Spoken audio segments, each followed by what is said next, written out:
الذين آمنوا اتقوا الله حق تقاته ولا تموتن إلا وأنتم مسلمون يا أيها الذين آمنوا اتقوا الله وقولوا قولا سديدا يصلح لكم أعمالكم ويغفر لكم ذنوبكم ومن يطع الله ورسوله فقد فاز فوزا عظيما صدق الله العظيم. وقال النبي صلى الله عليه وسلم النكاح من سنتي فمن رغب عن سنتي فليس مني او كما قال علیہ الصلوۃ والسلام.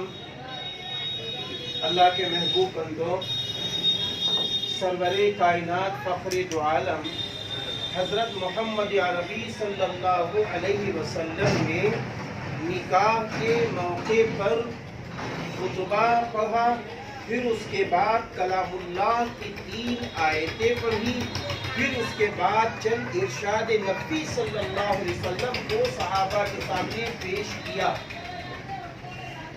اب وہ سلسلہ سنت نبی سے جڑتا ہوا صحابہ کرام رضی اللہ عنہم اجمعین، تابعین، تبع تابعین سے ہوتا ہوا الحمدللہ آج وہ سلسلہ جاری ہے. میں نے بھی اسی سنت کو زندہ کرتے ہوئے خطبہ پڑھا ہے، کلام اللہ کی 3 آیتیں پڑھی ہیں اور 2 مختصر سی چھوٹی چھوٹی حدیثیں پڑھی. نکاح کے موقع پر اس کا پڑھنا سنت ہے، نکاح کے موقع پر اس کا پڑھنا سنت ہے. دوسری بات یہ ہے کلام اللہ کی ان 3 آیتوں میں بہت اہم پیغامات چھپے ہوئے، جس میں سب سے بڑا پیغام یہ ہے کہ اللہ تعالیٰ فرما رہا ان اللہ کان علیکم رقیبا، یقیناً تم لوگوں کا وارڈن نگراں اللہ ہے.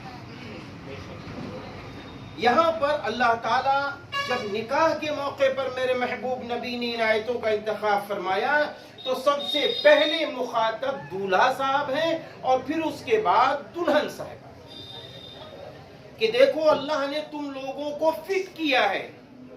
فٹ کرنے والی ذات، مقدر بنانے والی ذات، تقدیر بنانے والی ذات رب کریم کی ہے. اس لیے آج اللہ نے تم کو ایک دوسرے سے جوڑنے کا اور جڑنے کا موقع دیا ہے، وہ دے رہا ہے. اس لیے یاد رکھنا، جس اللہ کے نام پر اے دلہا اپنی شریکی حیات کو تم قبول کر رہے ہو، اور اے دلہن جس اللہ کے نام پر تم نے اپنے شوہر کے ساتھ رہنے کی اجازت دے دی ہے، اس اللہ کی لاج رکھنا، اللہ کے نام کی لاج رکھنا، یعنی ایک دوسرے سے محبت کرنا، ایک دوسرے کا حق ادا کرنا، ایک دوسرے کے خاندان کا حق ادا کرنا، ایک دوسرے کے ماں باپ کا، بھائی بہنوں کا حق ادا کرنا. یہ اللہ رب العزت اس وقت فرما رہا ہے اگر تم یہ کر لے گئے تو معلوم ہے کیا نعمت ملے گی. رسول اللہ صلی اللہ علیہ وسلم نے فرمایا صلہ رحمی سے عمریں بڑھتی ہیں، رزق بڑھتا ہے اور عزتیں بلند ہوتی ہیں. اور دوسری بات حضور پاک صلی اللہ علیہ وسلم نے فرمایا کہ جب بیوی شوہر کا حق ادا کر رہی ہو، شوہر بیوی کا حق ادا کر رہا ہو، تو معلوم ہے جب ایک دوسرے میں ایمانی محبتیں ہو رہی ہیں اور دونوں خاندان کے والدین بھی خوش ہو رہے ہوں تو معلوم ہے کیا نعمت ملتی ہے. اللہ ایسے جوڑے سے بہت خوش ہوتا ہے. اب آپ بتائیے جس جوڑے سے اللہ خوش ہو تو کون سی دنیا کی وہ نعمت ہے جو دونوں کو نصیب نہیں ہوگی. دنیا میں بھی عزت ہے، آخرت میں بھی عزت ہے. نکاح کے موقع پر 2 چیزیں فرض ہیں. نمبر 1 ایجاب و قبول کا ہونا. نمبر 2 گواہوں کی گواہی. ایجاب کہتے ہیں جب وکیل صاحب یا ولی صاحب اپنی بیٹی کے پاس یا وکیل صاحب دلہن کے پاس پہنچتے ہیں اور دلہن صاحبہ کے سامنے یوں کہتے ہیں کہ فلاں کے بیٹے فلاں، جیسے اس وقت کہ جناب بھائی ارشد خان صاحب جن کے والد محترم ہیں جناب وسیع احمد خان صاحب، جو محلہ کیتھی ٹولہ بسواں سیتاپور کے رہنے والے ہیں، انہوں نے جو مہر 10 گرام سونا بشکل زیور مانان و نفقہ، کیا آپ اجازت دیتی ہیں کہ میں آپ کا نکاح دلہن صاحبہ ارشد خان صاحب کے ساتھ کر دوں؟ تو دلہن صاحبہ کہتی ہیں جی، اس کا نام ایجاب، قبول، جو انشاءاللہ ابھی چند لمحوں میں آپ کے سامنے ہوگا۔ اب ایجاب و قبول کے بعد دولہا اور دلہن ایک دوسرے سے مل سکتے ہیں، گفتگو کر سکتے ہیں، لیکن پوری خوشی ابھی حاصل اس وقت تک نہیں کر سکتے جب تک کہ مہر کا مسئلہ حل نہ ہو۔ یاد رکھیے میرے یہاں نوجوان ماشاءاللہ ہمارے خوب ہیں، ایسے بھی نوجوان ہمارے نظر آ رہے ہیں جن کو انشاءاللہ بھی دولہا بننا ہے ارشد بھائی کی طرح، تو وہ اس کا خیال رکھیں، نقد مہر پہ نکاح کرنا، کبھی ادھار پہ نہ کرنا۔ یہ بے برکتی یہی سے شروع ہو جاتی ہے، ادھار مہر سے نکاح جہاں ہوا بے برکتی شروع۔ سرور کائنات فخر دو عالم حضرت محمد عربی صلی اللہ علیہ وسلم نے کوئی نکاح ادھار مہر پہ نہیں کیا۔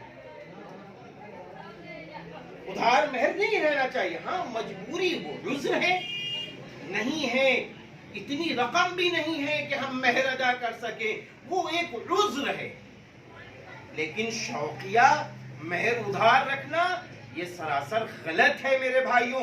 زندگی بھر دلہن کو مہر نہیں مل پاتا۔ آج ماشاءاللہ جو نکاح ہو رہا ہے نقد مہر ہے، 10 گرام سونا ہے، اچھا مہر ہے ماشاءاللہ، اس لیے نقد مہر کے ساتھ اب مہر ادا ہو گیا تو دولہا اور دلہن کی خوشیاں مل گئیں، اور جیسے ہی خوشیاں ملی فوراً اسلامی شریعت سامنے آ گئی۔ یوں اسلامی شریعت کہنے لگی دولہا صاحب ولیمہ کرو، ولیمہ شکرانہ ہے۔ اب دولہا صاحب جو ولیمہ دوسرے دن کر رہے ہیں، ولیمے کی دعوت کو قبول کرنا بھی سنت، ولیمے میں جانا بھی سنت، لیکن آج کل کا ولیمہ معاف کر دیجیے گا جیسے باراتی چھانٹ چھانٹ کے لیے جاتے ہیں کہ اچھے چہرے والے، اچھے بال والے، اچھی صورت والے، معاف کر دینا، باراتی لائے جاتے ہیں کہ ہاں لگے کہ ایسی بارات ہے، امیروں کو باراتی میں چنا جاتا ہے کہ ان کے پاس شاندار گاڑیاں ہیں، وہ بنیں گے باراتی۔ میرے بھائیوں ولیمے میں یہ نہیں ہونا چاہیے۔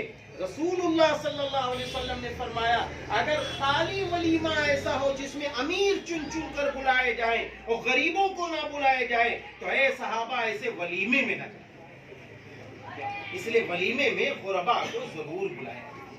اب ولیمہ ہو گیا، اب اس کے بعد اسلام کیوں ہمیں آپ کو یہ کہتا ہے، یعنی بہت سارے لوگوں کو کیوں جوڑا جاتا ہے؟